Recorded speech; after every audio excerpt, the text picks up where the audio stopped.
Om Namo Bhagavati Vasudevaya.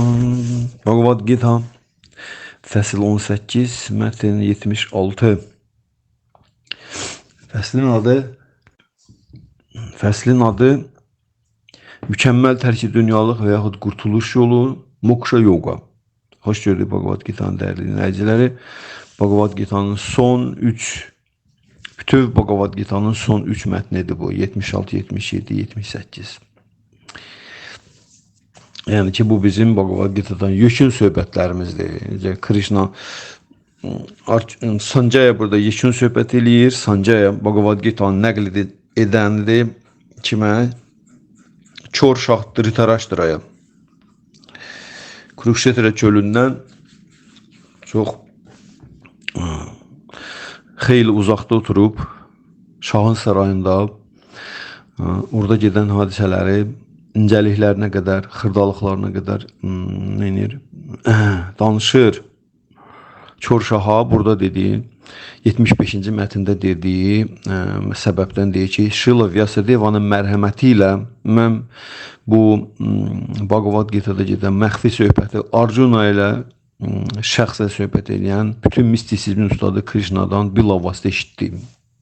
Və o söhbət o qədər qəribə idi ki, mənim düşlərim biz durubdu hələ də. Sanjaya deyir. İndi 76-cı mətndə yenə Sanjayanın söhbəti hamısı deməli qutarıb Krishna ilə Arjuna'nın söhbəti qutardı. Sonuncu onların söhbəti oldu Krishna'nın sualı ilə Arjuna'nın da cavabı ilə. Krishna 72-ci mətndə sual verir ki, ey Partan oğlu, Pritan oğlu, ey sərvətlər istilatçısı Arjuna, məni diqqətlə dinlədin. Sənə təsir edən cəhalət və illüziya aradan götürüldümü? Arjuna da deyir ki, əzizim Krishna, ey qüsursuz, mənim illüziyalarım dağılıb. Sənin mərhəmətinlə mənim yaddaşım da bərpa olubdur. İndi mən mətinəm şübhələrdən azadan və sənin nəsiyyətlərinə müvafiq hərəkət eləməyə hazıram. Bax, bundan sonra qutardı Bhagavad Gita söhbət. Son o oldu. Ondan bu tərəfə isə Sanjaya'nın fikirlərini oxuyuruq. Bhagavad Gita barəsində və Krishna ilə Arjuna'nın arasında olan söhbət barəsində. İndi 76-cı mətndə görək nə deyir Sanjaya. Rajan samsmritya samsmritya Rajan samsmritya samsmritya Samvadam imam adabhutam Samvadam imam adabhutam Keshav Arjunayor punyam Keshav Arjunayor punyam Hrishyami cha muhurmuhu Hrishyami cha muhurmuhu. Beytin Azərbaycan ilə tərcüməsi. Şahım, Krishna ilə Arjuna'nın bu qəribə və müqəddəs söhbətini hər dəfə yada saldıqda mən həzz alıram və bütün vücudum titrəyir. Transcendental həzz keçirilir. Sanjaya deyir ki, Krishna ilə Arjuna'nın qəribə və müqəddəs söhbətini hər dəfə yadıma saldıqda mən həzz alıram və bütün vücudum titrəyir. Şrila Prabhupāda'nın qana qısa izahı. Bhagavad Gita'nın dərk edilməsi o qədər transcendental prosesdir ki, Arjuna ilə Krishna arasındakı mükaləmənin mövzusu ilə tanış olan hər kəs möminləşir və bu söhbəti bir daha unuda bilmir. Ruhi həyat sürən insan bu cür transcendental mövqe tutur. Başqa sözlə, Bhagavad Gita'nı ilk mənbədən, bilavasitə Krishna'dan eşidən insan Krishna'nı bütünlüklə dərk edir.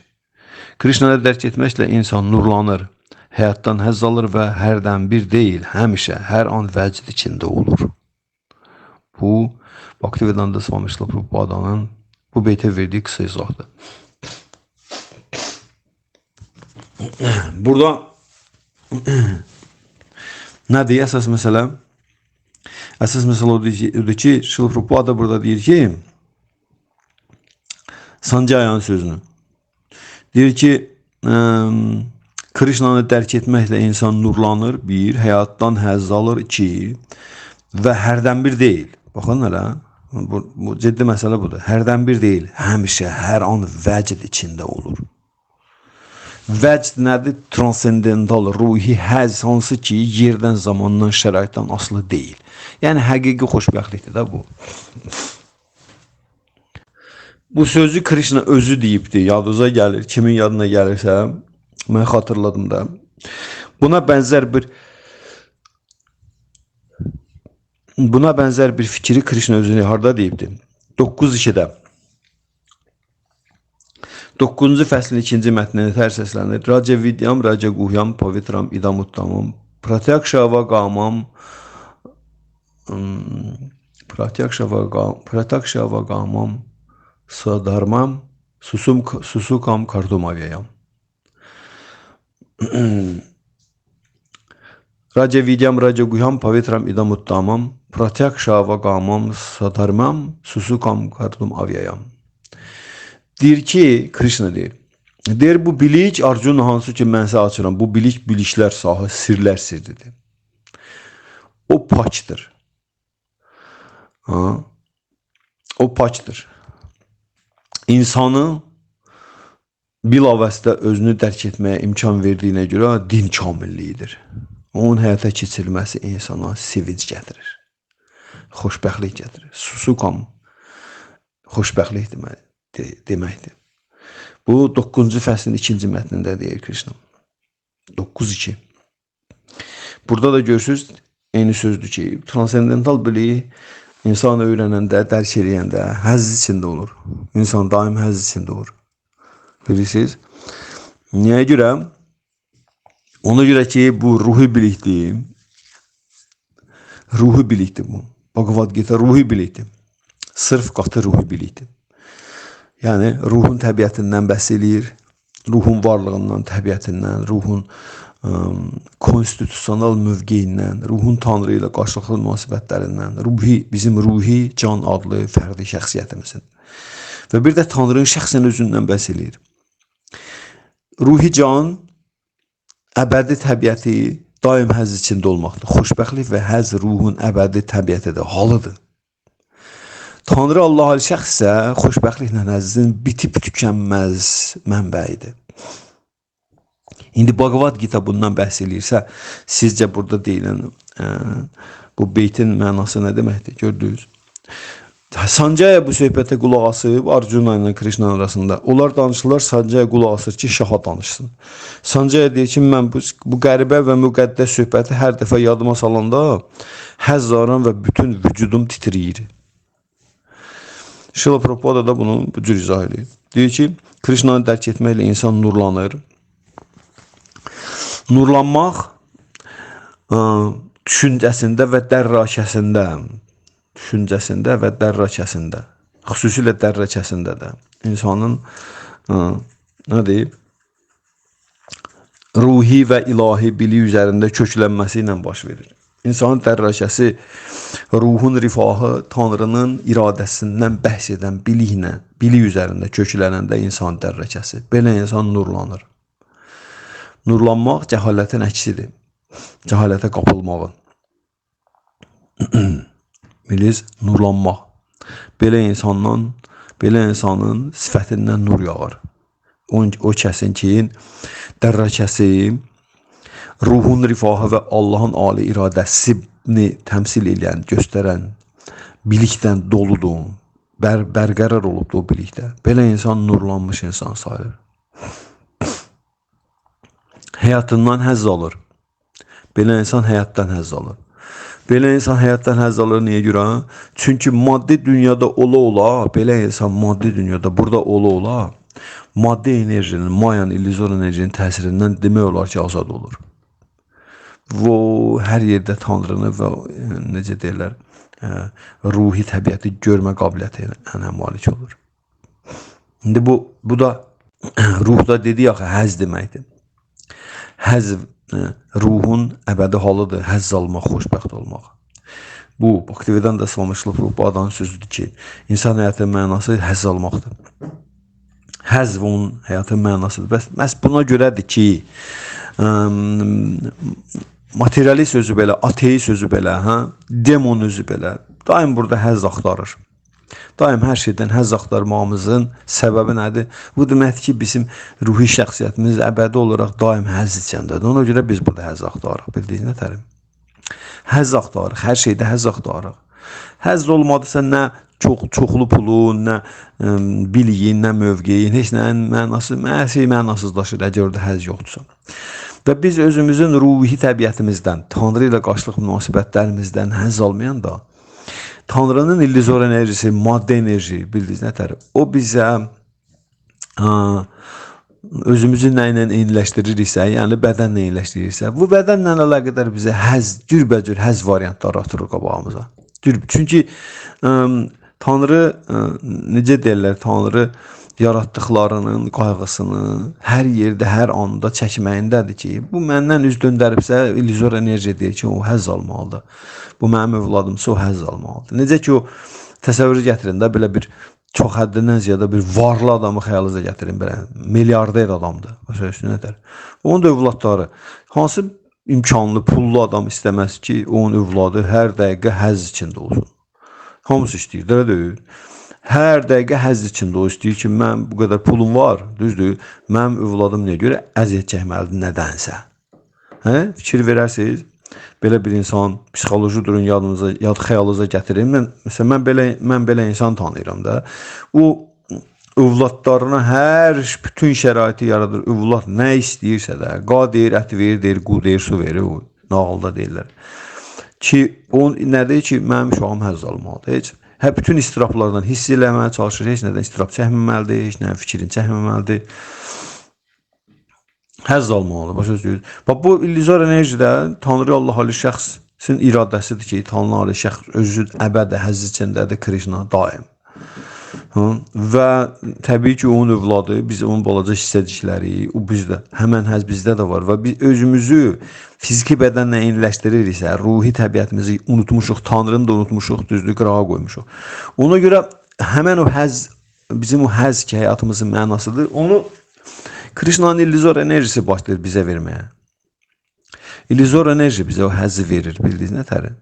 İstənilən halda sən həzz almasan, gələ, həzz al, həzz al, həzz al. Həzz almaq sənin təbiətin, düzdür.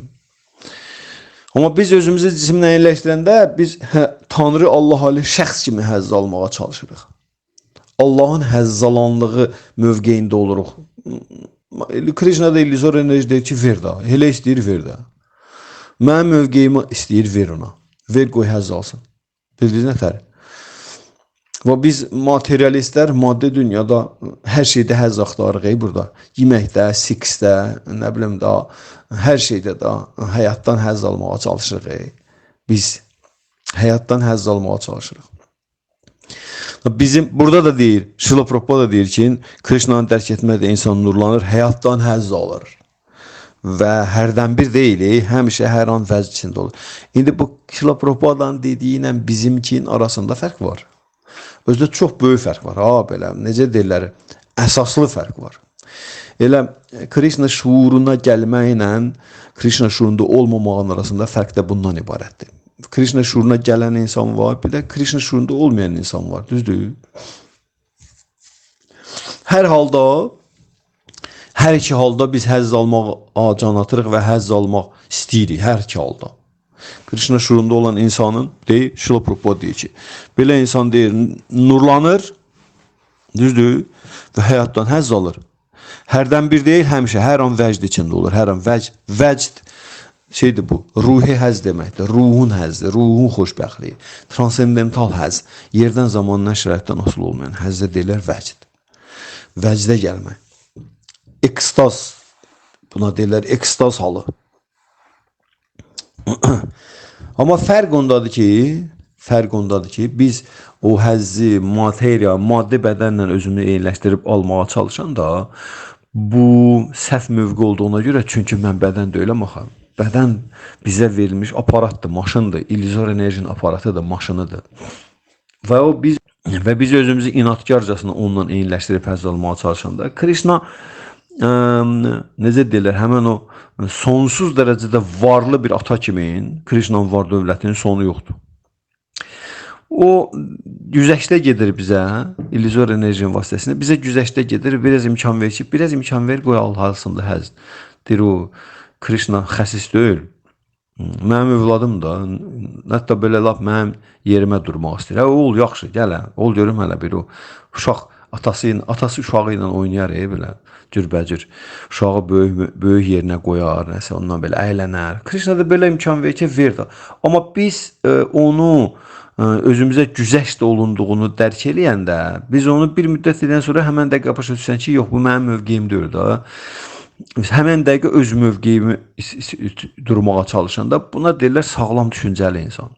Amma biz həmən o güzəşti haqqımızı bilərək, elə həmən o güzəştə həzz almağımızı davam elətdirməyə çalışanda, biraz da onu təmtəraqlaşdırmağa çalışanda, rəngləşdirməyə çalışanda, da onda illüzor enerji başlayır qəzəblənməyə.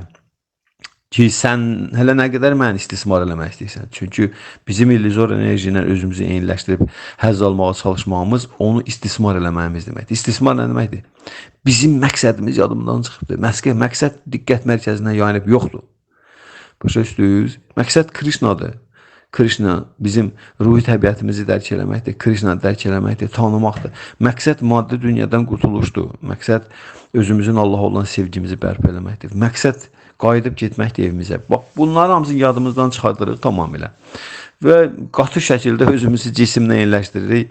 O dərəcədə ki, yeri bərbad günə qoyandan sonra gəlib Marsda həzz almaq istəyirik, Ayda həzz almaq istəyirik. Və s. da cürbəcür səfək-səfək ideyalar gəlir başımıza. Onda illüzor enerji neyinir? Başlayır öz üsyanlı qaldırır.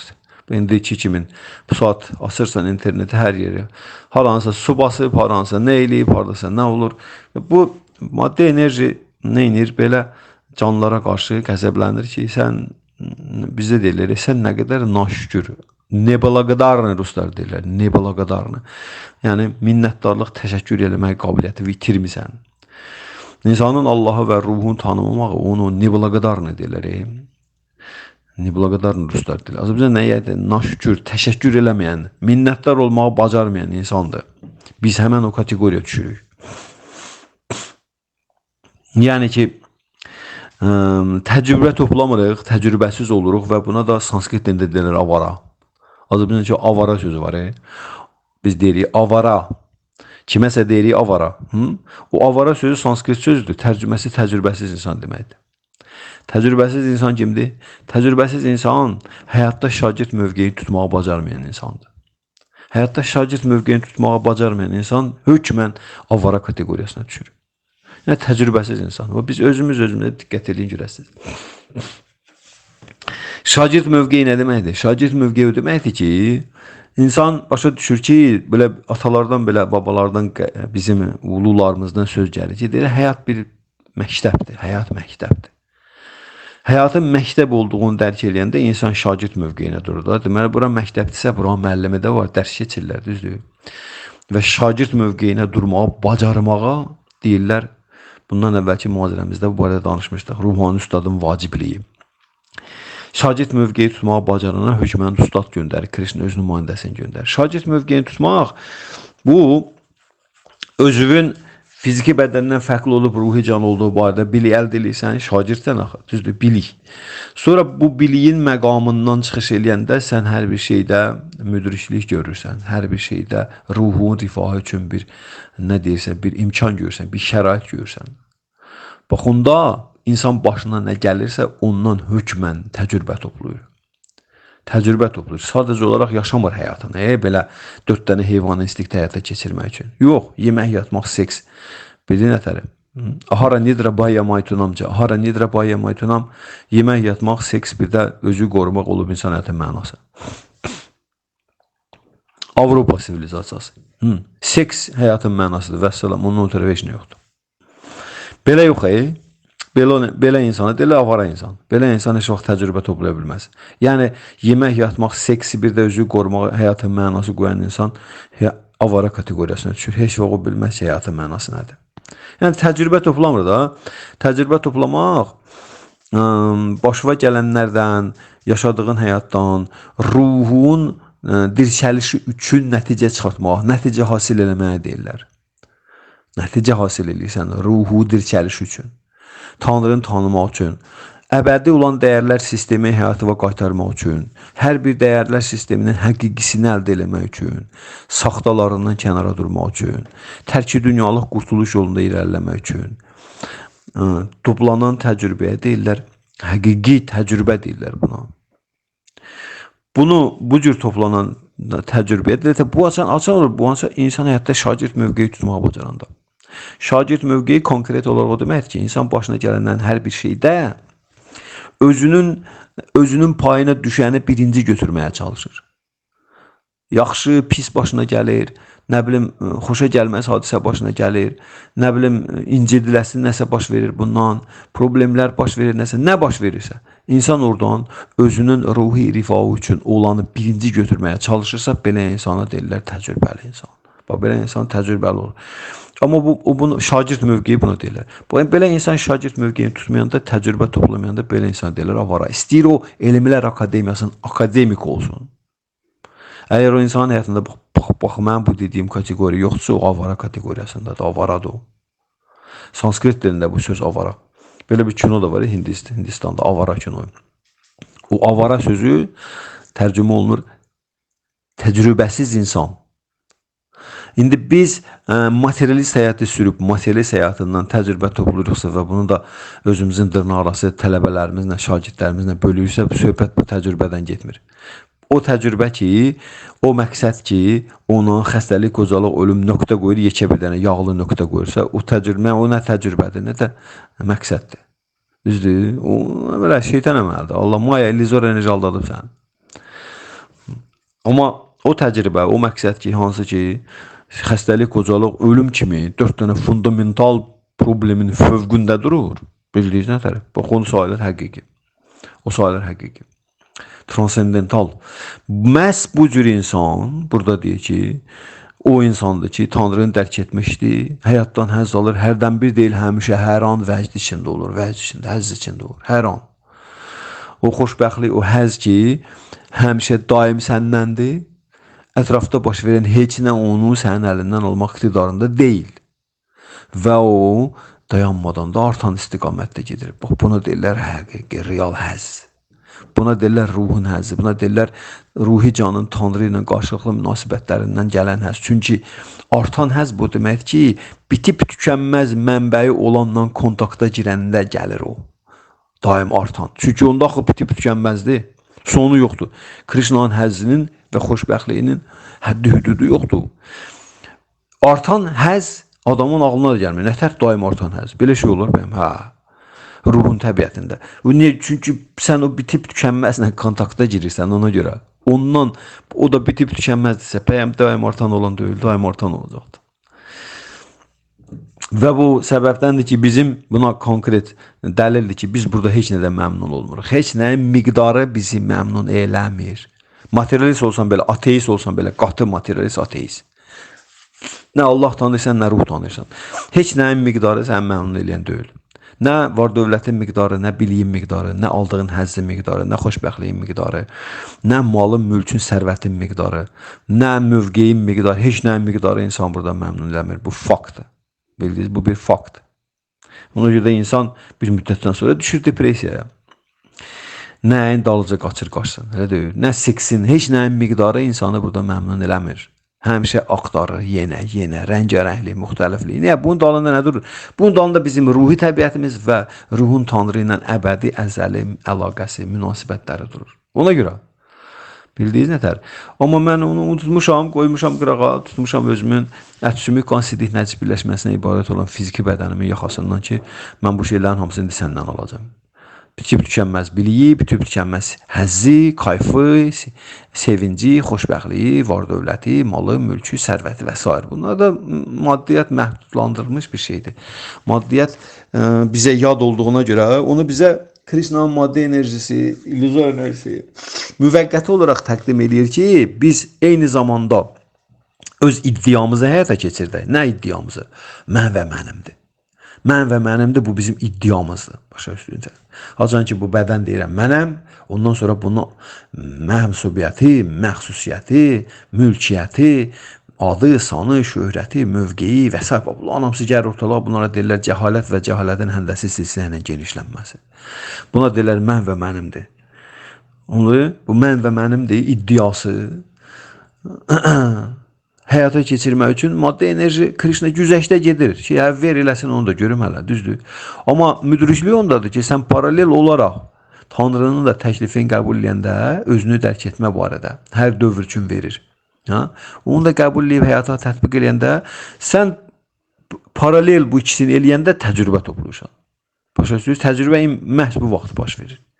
Təcrübə məhz bu vaxtı baş verir ki, haçansı sən maddi həyatında həyata keçirdiklərinin hamısına ruhi və ilahi konsepsiyadan, prizmadan baxa bilirsən. Görə bilirsən onu, baş verənləri. Onda təcrübə toplayırsan. Onda məhz insana təcrübə gəlir. Yoxsa sən həm maddi dünyada, maddi həyatda, materialist həyatda həyata keçirdikləri və ruhun prizmasından, Allahın ilahi prizmasından, transendental həqiqətlər prizmasından baxa bilmirsənsə, sənin topladığın təcrübə nədir? Belə aciz, cılız bir şeydir. Ancaq maddiyyatdan bəhs edəcək. Vəssalam. Yenə də maddiyyatdan bəhs edəcək.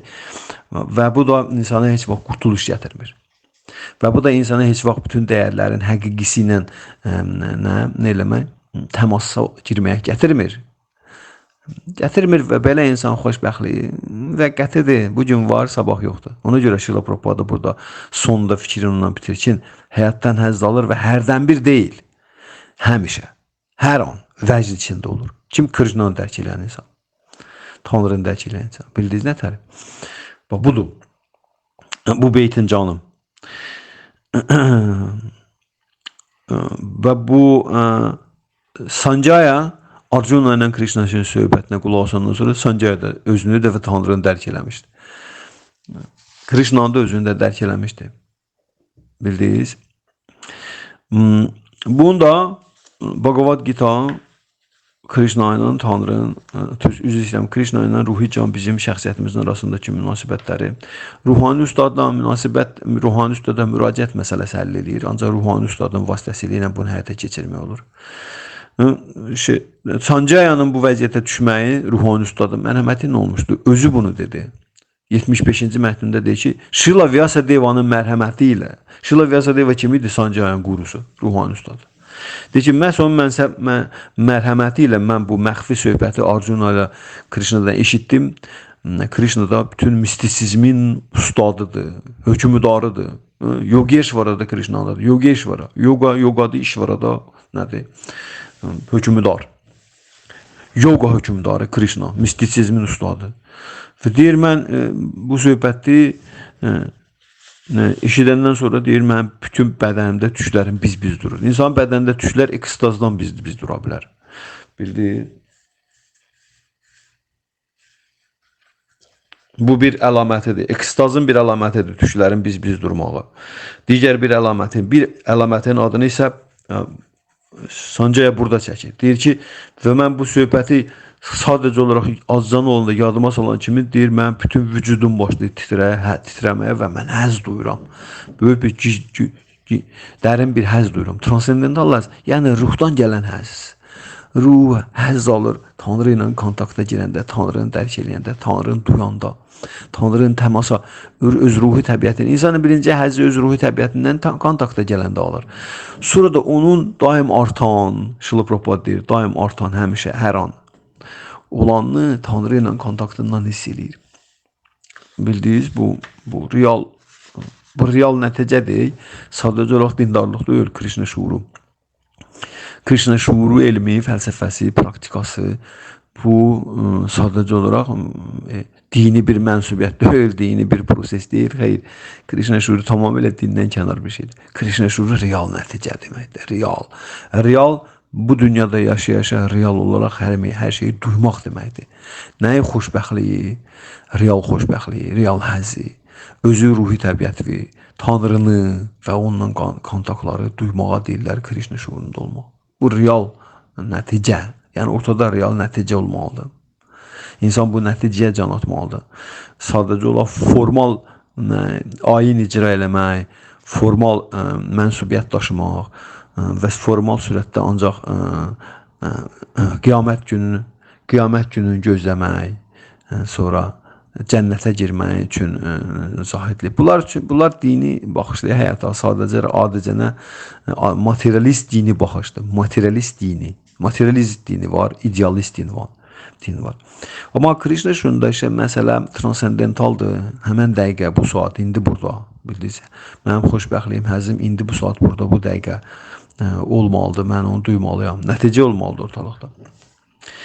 Və Sanjaya burada həmən nəticəni danışır ki, Sanjaya həmən nəticəyə gəldi. Nədə Krishna ilə Arjunanı dinləməklə Sanjaya dayanmadan Şravanam Kirtanam eləyirdi. Şravanam Kirtanam. Dinib danışmaq Azərbaycan dilində. Dinib danışmaq. Dinləmək din sözünün köküdür. Üzr istəyirəm. Din dinləmək sözünün köküdür. Buna deyirlər sanskrit dilində Şravanam. Danışmaq da Kirtanam. Dinib danışmaq, sonra nəyə gətirir? Yadda saxlamağa.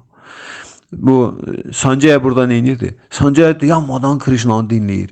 Krishna danışır, Arjunaya, Sanjaya da bunu dinləyir və həmən dinləyən kimi də danışır.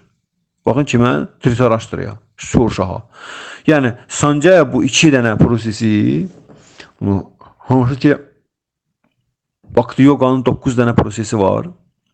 Şravanam Kirtanam, Vishnu Smaranam, Padasevanam, Arçanam, Vandanam, Dasyam, Sakyam, Atmanivedanam 9 dənədir. Bunun birinci üçünü Sanjaya dayanmadan həyata keçirdirdim. Bütün bu Bhagavad Gita boyu. Eşidirdi Krishnanı, Arjunanın suallarını, Krishnanın cavablarını. Sonra eyni şeyi danışırdı Dhritarashtra. Eşidirdi, danışırdı. Şravanam Kirtanam. Ona görə Sanjaya'nın yaddaşında bu məsələlər elə olmuşdu ki, elə bərqərar olmuşdu ki, burada deyir ki, şahım, Krishna'nın Arjuna'nın bu qəribə və müqəddəs söhbətini hər dəfə yadıma salıram, yaddaşına bunun həkk olub da. Və deyir, mən həzz alıram, həzz duyuram, bütün vücudum titrəyir. Buna deyirlər, Krishna şuurunda bərqərar olubdur. Sanjaya Krishna şuurunda bərqərar olubdur. Bildiniz?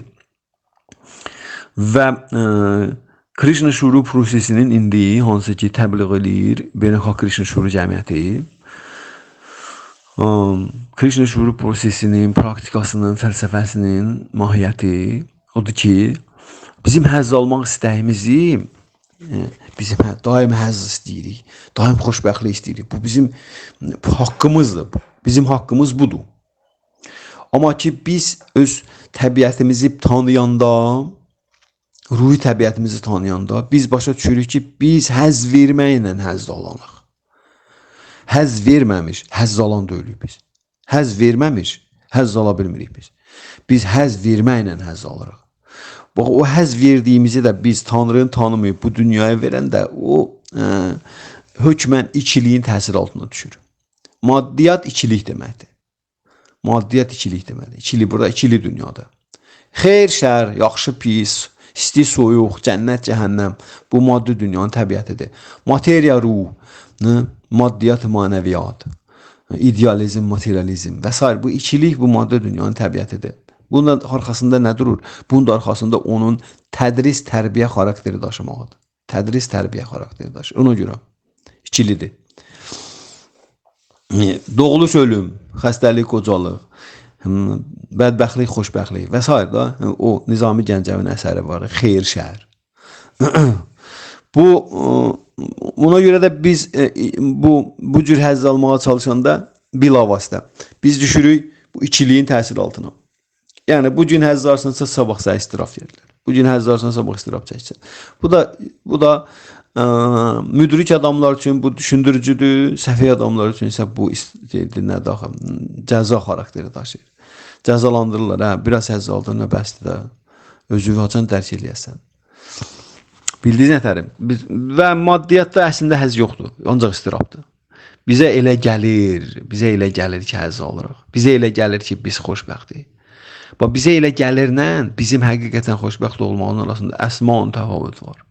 Və biz özümüzü cisimlə eyniləşdirəndən hamısına ancaq elə gəlir ki, o xoşbəxtdir və həzz alır. Bildiniz nətərir? Ancaq elə gəlir. Yəni biz xoşbəxtlik və həzzə çatmaq üçün, əldə eləmək üçün prosesi özümüzə xoşbəxtlik həzz ayırıq. Xoşbəxtliyin, həzzin əldə olunmasını yox. Çatmaq üçün can atdığımız prosesi xoşbəxtlik çatdıq, bu yolu getdik, bu prosesi həyata keçirdik. Susuz heyvan səhrada ilğım görür, qaçır ona tərəf. Bax, o qaçıb ona gedib çatmağı o xoşbəxtlik və həzz sayır. Amma gəl bura çatanda görəndə ki, burada su yoxdur, bədbəxtlik onu götürür də. Başa üstünə təri. Bax, buna deyirlər maddi dünyadakı əvəz olunma, xoşbəxtlik, bədbəxtlik. İndi bu prosesdə bəyəm həzz var? Yox. Sadəcə olaraq onun getməkdə həzz fikir var. İnsan həzz var ki, mən bu yolu gedirəm. Vot turist demişəm, budur əldə eləyəcəm. O bundan xoşbəxt həzz duyur. Bildiniz? Amma gəlib ona çatandan sonra, onun əlinə götürəndə baxır, burada heç bir həzz, xoşbəxtlik yoxdur. Mən aldatdı kimsə yenə. Başa düşdünüz? Bax, buna deyirlər maddi dünya xoşbəxtlik və həzz. Belə deyir. Biz o şeyi əldə eləyənə qədər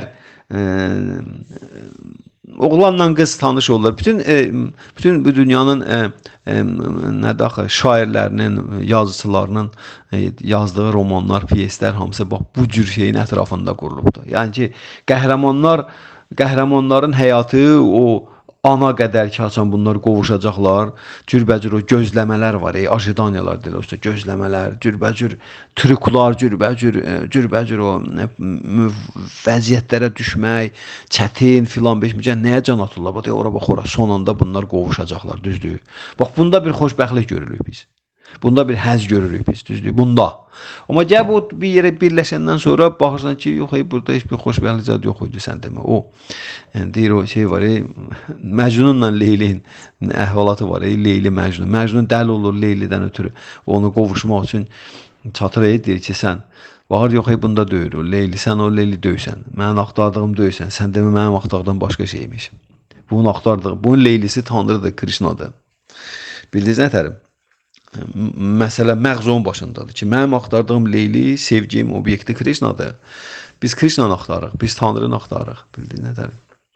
Ona görə biz Tanrının axtarışında olanda, Tanrını dərk eləməyə çalışanda, ona həzz verən, bizim atalar sözündən gəlir, el Allaha xoş getsin. Ona həzz versin. Bu deməkdir, el Allaha xoş getsin. Yəni, el elə ki, o həzz alsın.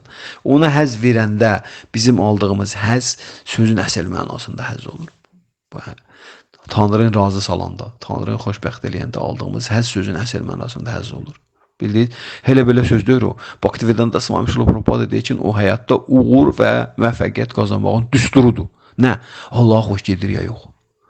Allaha xoş gedir ya yox. O bundan həzz alır ya yox və salam. Bu varsa insan həyatında. Belə insan həyatının mənası var. Yoxdursa insan həyatı heç bir mənası yoxdur. Sadəcə olaraq 4 dənə heyvanın instinktlə yaşayır və salam.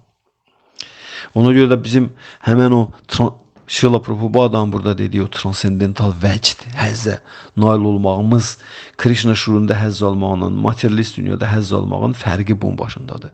Materialist həyatımızda bizim can atdığımız həzzin saxtasıdır. Saxtasıdır. Sadəcə olaraq yamsılamadır. Bildiniz. Amma Krishna şuurunda Bhaktivedanta Swami Prabhupada deyir ki, yenə də bizdə də burada həyatın mənası həzz almaqdır. Materialistdə də həyatın mənası həzz almaqdır. O da fərq ondadır ki, deyir, sən axtardığın həzz dəvənin səhrada, mirajın dalca qaçmağıdır, ilğımın. Başa düşdün? O qaçır, gəlib çatanda görür ki, orada su zad yoxdur. Səhra adlanır ki, orada su yoxdur. Məsəl üçün deyirəm. O görə maddi dünya adlanır ona görə ki, burada xoşbəxtlik və həzz yoxdur. Burada ancaq onun adı var. Onların ancaq burada adı var. Yəni, xoşbəxtliklə həzzin maddi dünyada ancaq adı var. Adı, sevgi deyilən şeyin ancaq adı var. Adı, özü yoxdur. Başa düşdünüz? Burada həzzlə xoşbəxtliyin və sevginin ancaq adı var. Özü yoxdur. Amma nə üçün biz onların adından həzz almağa burada çalışırıq? Çünki onun özündən bizim yeyimiz var. Nəyimiz var bizim o özündən? Bizim ruhda, ruhi təbiətimizdə, şuur altında, ruhi təbiətimizdə onun dadı var hələ. Bir şey başa düşdünüz. Ona görə biz onların adından həzz alırıq. Bildiniz nətər? Adından həzz almağa çalışırıq hələ. Özünü yox, özü ilə təmasda ola bilmirik ondan. Maddi dünyada yoxdur. Maddi dünyada nə həzz var, nə xoşbəxtlik var, nə də sevgi var. Bildiniz nətər? Ancaq səfih insan həbsxanada həzz almağından danışa bilər. Səfihdir də, həbsxanada oturubdur, həzdən, xoşbəxtlikdən, sevgidən danışır. Ancaq səfih insan eləyir onu. Ağlı başında deyir, bildiniz nətər? Ağıllı adam bilir ki, bunlar üçün gərək həbsxanadan azad olasan. İndi burada maddi dünya əbədiyyətin həbsxanasıdır. İnsan ancaq səfeh olanda burada həzdən, xoşbəxtlikdən, sevgidən danışır. Hə? Amma ağlı başına gələndə, hansı ağlı? Hə, ruhdakı olan ağlı. Ruhda, ağlın məskəni haradır? Ruhdur, ürəkdədir. Başda olanda o ancaq maddiyyatla məşğul olur. Amma ruhda olanda o sözün əsl mənasında. Onda insan başa düşür, dərk edir ki, bəs bu deyil həzz. Sən demə həzz haradaymış. Belə bütün peyğəmbərlər, bütün dahilər, möminlər, müqəddəslər, müdriklər və bunların hamısının yaradıcılığının mənası olmalıdır axı. Transendental mənası olmalıdır. Transendental mənası. Bax, o transendental mənasını duymaq lazımdır. Müqəddəs şəxsiyyətlərin dediklərini, müqəddəs kitabların, möminlərin, dahilərin. Bu belə. Bu nəyin? Sancaya'nın gəldiyi nə idi? Yekun nəticə idi. Sancaya öz gəldiyi nəticəni deyir, araşdırayındır. Bilir şaha. Ki, Sancaya özü nə hiss edir, nə duyursa onu deyir, araşdırayın. Yəni biz də həyatımızı buna yer verəndə, Arjuna ilə Krishnanın söhbətini daim dinləmək, müzakirə eləmək, düşünmək, həmən bax, Sancaya'nın düşdüyü vəziyyətə düşəcək. Bu garantiya verilibdir. Bu garantirovandır, düz demişkən. Zəmanətli bir şeydir, prosesdir. Həmən dəqiqə Sancaya'nın düşdüyü vəziyyətə düşəcək. Həmən dəqiqə. Yəni, nə haçan, bir dəfə yox, mütəmadi olaraq Arjuna ilə Krishnanın söhbətini müzakirə eləyəndə biz düşəcəyik Sancaya'nın vəziyyətinə, Sancaya'nın halına. Deyir ki, hər dəfə yada salıram, mən həzz alıram və bütün vücudum titriyir. Nə? Həzdən. Həzdən titriyir bunun vücudu. Buna deyək transcendent hal. Həzz, vəcd. Vəcd halı, ekstaz halıdır. Bu, insana elə bir dənə dərin dad verir ki, dərin dad. Bu maddi dünyada bütün dadların hamısı adamın gözündən tappıltı ilə düşür aşağı. Heç nəyə can atmırsan. Heç nə. Heç bir həzz bu dünyada. Hamısı solğun çiçəyə bənzir o. Çiçəyin bir, nə deyirlər o, belə duranı var, durub kökləri üstündə və təravətli görsənir. Bir də var, qopartsan solur qarərində. Bax, o maddi dünyanın həzləri o solmuş çiçəklərə bənzir. Ona görə də buna gəlib çatmaq lazımdır. Yüksəlmək lazımdır. Nə ilə? Bu proses verilibdir. Arjuna ilə Krishnanın söhbətini düşünmək, dərk eləmək, onun üzərində. İndiki zamanımızda da bizim bunların hamısını oxumaqdan məqsədimiz odur ki, biz son nəticədə gələk Tanrının müqəddəs adlarını tərənnüm eləməyə. Tanrının müqəddəs adlarını tərənnüm eləmək bütün bu Bhagavad Gita'dakı söhbətlərin hamısının cövhəridir, cövhəri. Əgər biz Bhagavad Gita'dakı söhbətlərin cövhərini birbaşa əldə eləmək istəyiriksə, özümüzü həsr eləməliyik Tanrının müqəddəs adlarının tərənnümünə. Bu son cövhərdir. Bu söhbətin cövhəridir, bildiniz nətədir? Krishnanın müqəddəs adlarını tərənnüm eləmək. Hare Krishna, Hare Krishna, Krishna Krishna, Hare Hare, Hare Ram, Ram Ram, Hare Hare. Arjuna ilə Krishnanın arasında gedən bütün söhbətlərin Bhagavad Gita'dakı məsələnin hamısının cövhəridir. Bildiniz? Amma indi bu cövhəri nə eləmək üçün, cövhər olduğunu dərk eləməyə gəlib çatmaq üçün biz mütəmadi olaraq bu söhbətləri dinləməliyik. Başqa yolumuz yoxdur, başqa yolumuz yoxdur, başqa yolumuz yoxdur. Çəytənin Mahaprabhu deyir. Buna görə də bu bizim 76-cı mətni idi. Qarşıda ikisi qalır. Bunlar bizim Bhagavad Gita'dan yekun söhbətlərimizdir. Sancaya öz yekun fikrini deyir. Biz də onu neyinirik, analiz edirik. Sancaya indiyə qədər Krishna Arjuna'dan nələrdən danışmayıb. İndi kimlər ki, bu mühazirələrə mütəmadi qulaq asırlar, ona bir ki, biz də nələrdən danışmadıq burada. Hansı məsələləri biz burada analiz eləmədik bu həyatda. İndi yekun olaraq nədir? Sancaya öz fikrini deyir ki, Sancaya deyir ki, mən deyir, bu söhbət o qədər qəribə idi, müqəddəs söhbətdir, o qədər qəribə idi ki, mənim tüklərim biz durur bədənimdə. Deyir, hələ bu saatda. Və deyir, indi mən deyir, hər dəfə bunu adcana yada salıram bu söhbəti. Və mən deyir, transendental həzz keçirdirəm, bütün vücudum titriyir.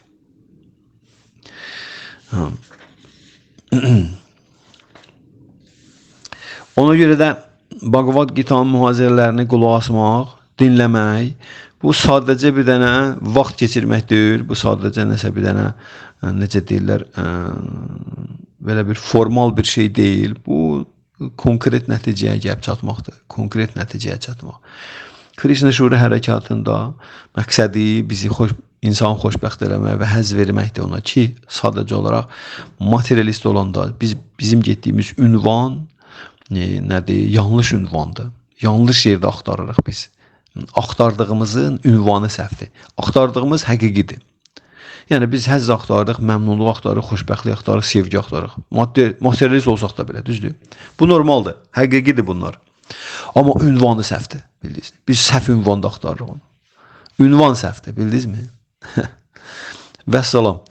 Ruhi həyat eyni şeyləri bizə verir. Eyni. Yəni Krishna elə bir ki, bizlərə deyir ki, siz həyatdan nə axtarsınız? Birlik, elə mən də onu sizə vermək istəyirəm. Siz həyatdan nə axtarsınız? Xoşbəxtlik, elə mən də onu sizə vermək istəyirəm. Krishna bizə deyir ki, siz həyatdan nə axtarsınız? Ad, san, şöhrət, elə mən də onu sizə vermək istəyirəm.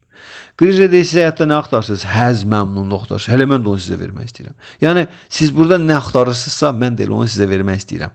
Sadəcə olaraq siz bunu mənsiz axtaranda, siz onun yanlış ünvanında axtarırsınız. İllüzor enerji sizə onu ancaq göstərir. Ancaq göstərir. Hər şeyin bu dünyada ancaq adı var. Adı var. Dadı yoxdur. Özü yoxdur. Bildiniz? Ona görə də bura adlar dünyasıdır. Burada ancaq hamının sonunda adı qalır. Fikir vermişsiniz. Ölür, gedir, ancaq adı qalır. Heç nə qalmır. Nə eləyirsə eləsin. Öldü, getdi. Bir dənə adı qaldı. Vəssalam. Adını çəkirlər. Ona görə biz harada gəldi adımızı həkk eləməyə çalışırıq. Dağda, daşda, ağacda, hər yerdə. Çünki biz burada ancaq ad qalır. Qəbirlərin üstündə, qəbir daşları üstündə. Ad dünyasıdır. Hər şeyin adı var. Xoşbəxtliyin adı var. Ha? Sevginin, həzzin adı var. Malın, mülkün, varın, dövlət. Hər şeyin burada adı var. Adı özü yoxdur. Bildiniz? Buna deyirlər illüzor enerji məharəti. Və bu adlar dünyasında da deyir ki, sən ən mənalı adı həyatı var, götürürsən, onda sən bu ad sənə həmən o axtardıqları həzzin verir. O da ad kimdir? Krishna'nın adıdır. Hare Krishna. Düzdürmü? Hər şeyin adı var, özü yoxdur burada. Hətta cənnət özü belə illüziyadır. Cənnət planetlərindəki insan aldığı həzz yenə illüziya. Çünki illüzor enerjinin təsir altındadır. Çünki cismanidir. Bildiniz? Öncə də insan orada bir müddətdən sonra qaytarırlar bura. Deyirlər ki, bu da o deyil, yadından çıxartma. Bu sadəcə olaraq bu bir dənə nəsə bir dənə yüngül var və həvəsləndiricidir. Buna görə də Krishna şuurunda isə Krishna həmən bizim bu istədiklərimizin real ünvanını göstərir. Bax, bu deyil sənin axtardığın. Bu deyil həzz, bu deyil bilik, bu deyil xoşbəxtlik, bu deyil sevgi və s. Və bu Krishna şuurunda insana budur. Yəni, başqa bir kənar bir şey verilmir. Elə həmən axtardıqlarımızdır. Həmən maddi dünyada axtardıqlarımızdır. Hər şeydən həzz almaq, hər şeydə xoşbəxtlik olmaq, sevgi axtarırıq, məmnunluq axtarırıq, rahatlıq axtarırıq, komfort axtarırıq, şöhrət axtarırıq, ad, san axtarırıq, gözəl münasibətlər axtarırıq. Düzdür? Hamısını burada axtarmırıq. Axtardığımız bu da. Var dövlət axtarırıq, güc axtarırıq və s. bilik axtarırıq. Hamısı Krishna şuurunda. Krishna deyir ki, bunların hamısı burada var da. Hamısı, mən də həm elə bunların hamısını sən verəcəm. Özdən amma mən verdiyimlə sənin axtardığı, orada maddi dünyada tapdığın arasında yerlə gök qədər fərq var. Bu da reallıqdır. Reallıq, real olanla əlaqədardır. Real olan nədir? Əbədi olandır. Müvəqqəti olan nətər real olan demək olar. Müvəqqəti olan nətər real ola bilər? O illüziyadır da. Bu gün var, sabah yoxdur. Sənin bədənin. Bu gün var, sabah yoxdur. Bu nədən real sən bunu qəbul edirsən? Nətər real qəbul edirsən? O şey ki, bu gün var, sabah yoxdur. Bu gün cavandır, tərəvətlidir, sabah qocadır, əldən düşübdür təmiz. Deyir o, jalk rüst demiş, yəni jalk, yazıq bir vəziyyətə qalır. Yazığı gəlir cəmatım. Bilirsiniz, qocalara baxanda yazığın gəlir. Nə gündədir bu? Bu bizim halımızdır. Sən burada deyir, Krishna deyir, sən burada xoşbəxtlik axtarırsan, həzz axtarırsan. Sevgi axtarsın. Yoxdur onlar orada deyir. Orada ancaq orada peşimançılıq və nə deyirlər? Peşimançılıq var orada ancaq. Ancaq qəm, qüssə, kədər, peşimançılıq. Başqa şey yoxdur. Maddi dünyada, maddi bədənlə əlaqədar hər bir şeydə. Bundan başqa heç nə yoxdur burada. Ona görə də Krishna şuna gəlmək özün həqiqi real təbiəti, real şəxsiyyəti, real həzləri, real xoşbəxtlikləri bir-birinin ardınca əldə eləmək deməkdir. Maddi, ruhi dünyanın maddi dünya adlı həbsxanasından qurtulmaq deməkdir. Burada mən dayanıram Bhagavad Gita'nın dəyərli dinləyiciləri. Bizim son 2 beytimiz qaldı. 77, 78 və bununla Bhagavad Gita adlı kursa, seminara son qoyacağıq. Kimin sualı olsa buyursun. Tanrı mərhəmət sayəsində çalışarım izah eləyim. Ruhani ustadı mərhəmət sayəsində. Hare Krishna.